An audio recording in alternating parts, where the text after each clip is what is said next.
अगर आपका शोहर आपसे बात नहीं करता या आपको पसंद नहीं करता या आपको मारता है या किसी और के चक्कर में पड़ा हुआ है या आपके पास सोता नहीं है या आप मेके में हो और तलाक का खदशा है या मेके से बुलाता नहीं है या ससुराल वाले मसला हैं या इसके अलावा कोई मसला है, तो इन तमाम मसाइल के हल के लिए ये वीडियो बनाई गई है।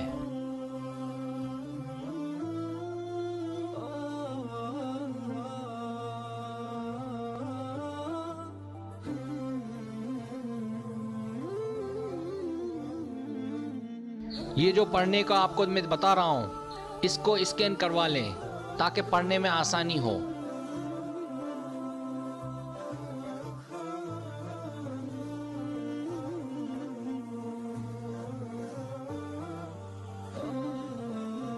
तरीका ये है, इशा की नमाज के बाद अपने होने वाले शोहर का तस्वर करके 141 मरतबा पढ़े, 41 दिन तक, अव्वल आखिर 11-11 मरतबा दुरूद शरीफ।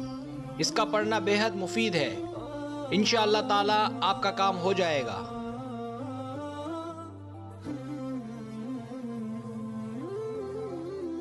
अगर आपको मेरी वीडियो पसंद आए तो बनाए मेहरबानी सब्सक्राइब करें, लाइक करें, शेयर करें, अपने दोस्तों से कहें। सब्सक्राइब करने से ये होता है हमारा जो चैनल है वो ग्रो करता है, आगे बढ़ता है। वीडियो देखने का बहुत शुक्रिया।